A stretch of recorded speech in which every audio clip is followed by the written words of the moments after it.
Hello, my name is Anuska and welcome to my channel. Now, on today's video, I'm going to talk about something that maybe you've never thought about before, that you are your voice. And I have to be honest, I've been studying voice training, studying all things related to voice for over a decade now. And when I started to kind of realize how much the voice was interconnected to everything, it changed my whole perception of my voice and how I personally started to work on my voice. So I hope this is going to be really enlightening and useful for you. As always, if you find my videos useful, please do subscribe, share, comment, and always ask me questions below if you would like to find out more. But on to today's topic. So you are your voice. We can't separate ourselves from our voice as much as we might like to think our voice is over there and then I'm over here. It's all the same thing. And so the voice is really the bridge between our mind and our body. And so really is this kind of window into our inner world, which is why I find it so fascinating, both working with other people, helping them with their voice, and also working on my own voice. And so our voice doesn't work in isolation. We are our voice, which means our body is connected, our mind is connected, it's all connected. So when we really start to get that, then something can actually shift in a big way if we're trying to create change in our voice and we want to step into something greater. So just to use the analogy, and I've used this before many times with people, if you think about a piano, you have the physical piano, and then you have the piano player that sits at the piano and expresses themselves through their playing of the piano. As a voice user, we are both the piano, the physical piano, and the piano player, because we are our voice and we're the player of our voice. So we have to kind of have this more holistic approach to voice coaching, voice training, working on our voice, because we are so much more than just the player of the voice. So that's why I think this is so important, that you have to start to see yourself as the whole instrument. You're not just the player of the instrument. And then I think you can show up so much more authentically. You can show up with a true confidence and a true presence, because you are fully connected to your voice in every sense of the word.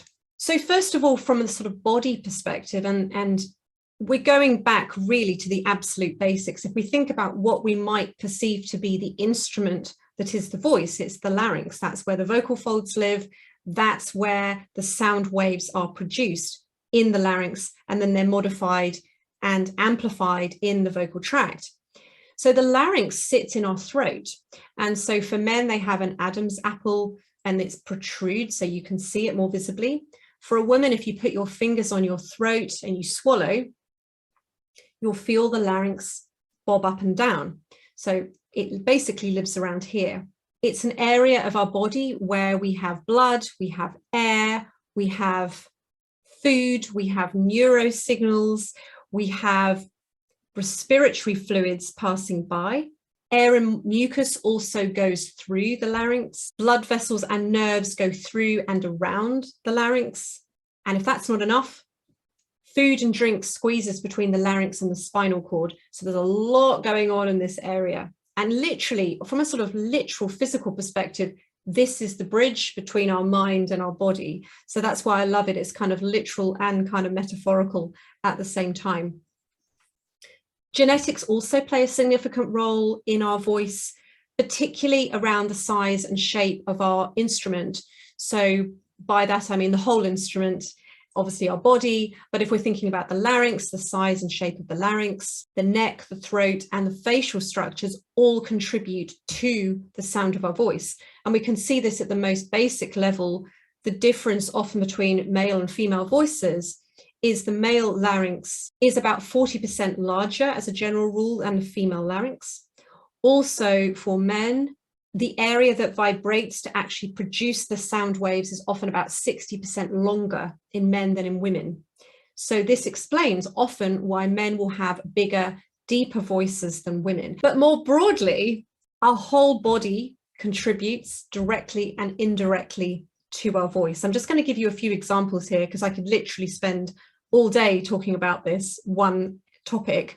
So whether it's our spine, which provides foundational support for our voice, I mean, it literally allows us to kind of move our limbs when we're speaking or we're singing. It also impacts our breathing, phonation, respiration, and articulation. Of course, our respiratory system, our breath literally powers the voice, and all the complexities involved and all the muscles involved in respiration. And then also when we kind of come back to the larynx and the laryngeal area, we have what's called the hyoid bone, and the larynx is suspended from the hyoid bone. Now, the hyoid bone in itself has many connections to different parts of our body, including the sternum or the chest area, the jaw, the tongue, the shoulders, the skull. This is why the articulators are so important for speech, because if we're holding a lot of tension in our jaw or our tongue or our neck or our shoulders, it's going to directly impact our voice. But there's also other links between the voice and other parts of our body. So there's fascial links between the feet and the throat, which will then impact the voice. And there's also the domes in our body. So we've got the domes in our feet, the domes in our hips, our diaphragm, and our throat. And they are all interconnected as well. So my goodness, the links go on. And I've literally probably touched every corner of our body now, and there's more I could add here. But hopefully you get the idea that your voice does not work in isolation. It is connected and interconnected to everything. Now, from a mind perspective, this is, I mean, you could argue actually the mind comes first, because the brain is actually what's driving the muscles to move in the first place. But if we just think about this from another perspective for a second, that you probably experience this in your own world, your voice is impacted by your thoughts and feelings. So if you are feeling sad or angry or frightened or happy or anxious, it's going to be reflected in your voice. And often, you know, when we're talking to someone on the phone and we can't see them, we can tell where someone's at emotionally by the tone of their voice, particularly if we know them quite well. So we don't even have to see someone, we're reading so much into a person's voice. So there's those things that we're conscious of. And if you've ever given a speech at, say, a wedding, or you've left a job and you're really kind of sad to go, or even that you've had to give a speech at a funeral and there's a lot of emotion, whether it's a lot of grief or a lot of joy or happiness, the voice is impacted by this. So you might find that your voice shakes, or that you feel choked up, like you literally kind of, you know, and I think we've all experienced that before. So in a very sort of literal level, we can see how our mind, our thoughts, our feelings impact our voice. And we can all think of examples, I'm sure, where we've felt that before. Obviously, another one is anxiety. When you're feeling anxious, giving a presentation, giving a speech, in whatever circumstance that is, often we can feel nervous as well. So the voice will be impacted by those conscious thoughts and feelings that we have. But the voice is also impacted by our unconscious thoughts and feelings. And this is where it becomes more interesting for me. And this is a big part of what I help clients with, is really understanding what is the voice actually really telling you, because the voice doesn't lie. So we may feel like we want to consciously show up more confidently or authoritatively or assertively, but then our voice is expressing something completely different. You know, we might find that our voice is very weak or very quiet or very breathy, so no one can actually really hear us. So that's just one example, but you can see hopefully how your voice can be your greatest teacher in really helping you to understand your mind and what's really driving you on the deepest, most unconscious level. So we have to approach the voice as a full body and mind instrument. Otherwise, we're always going to be limited in what we can actually create, how much change we can actually allow. And really, all of my work is about freeing the voice. My work is never about trying to make you sound like someone else. That's one of the things I hear a lot. I don't want to change my accent. My work personally is never about trying to change people. It's actually about bringing more of you to the table and actually revealing the true you versus the conditioned you. And the voice is often a reflection of our conditioning.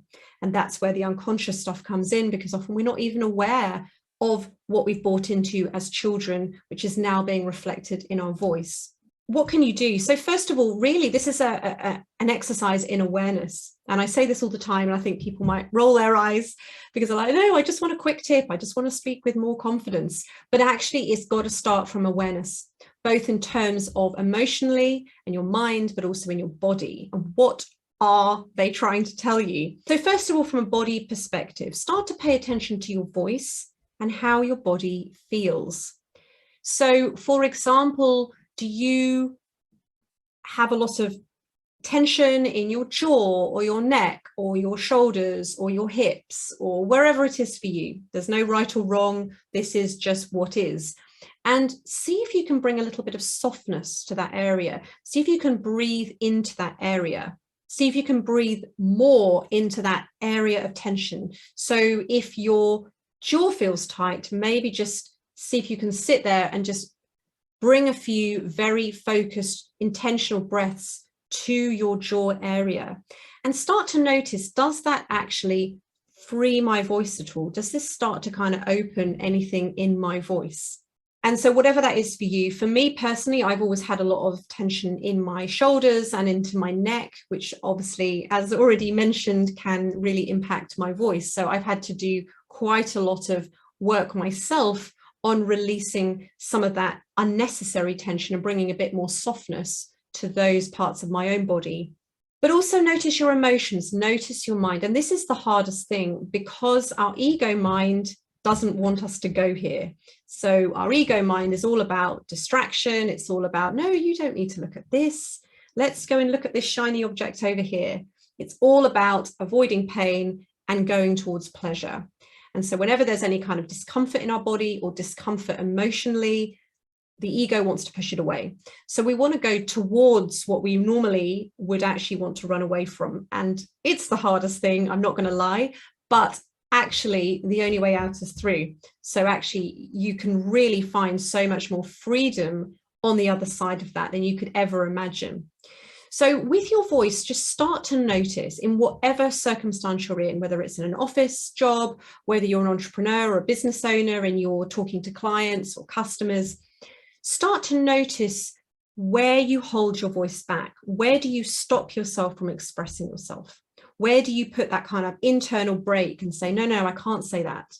People won't like me. People will think I'm stupid. People will think that I'm, I don't know, rude or whatever the thing is. People will think I'm aggressive. I can't say that. I can't express myself in that way. And start to notice where you put the brakes on your voice. Notice then what happens to your voice. Do you find that your voice then kind of shrinks back and you feel like you're kind of almost swallowing your voice, that it's almost being kind of constricted and pulled back? Just start to pay attention. Again, this is not about judging. This is just bringing awareness and attention to this, because maybe you've never thought about this before. Now, it can also be the other side of the coin. You could also be someone that likes to dominate conversations. Maybe you like to be heard. You talk over people.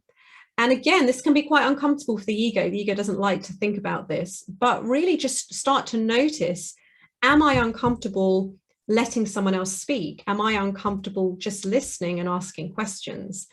But more importantly, notice what this does to your voice. Notice what happens in your voice when you feel like you always have to be the person that's talking, that you have to be owning and controlling the conversation. Do you find that there's a lot of strain, a lot of effort, a lot of muscular tension in your voice? So again, there's no right or wrong. It's just bringing awareness. What do you habitually do when it comes to communication and expression? And just start to bring awareness and then start to connect that to your body. What do you start to feel and notice in your body? Because this is the first step.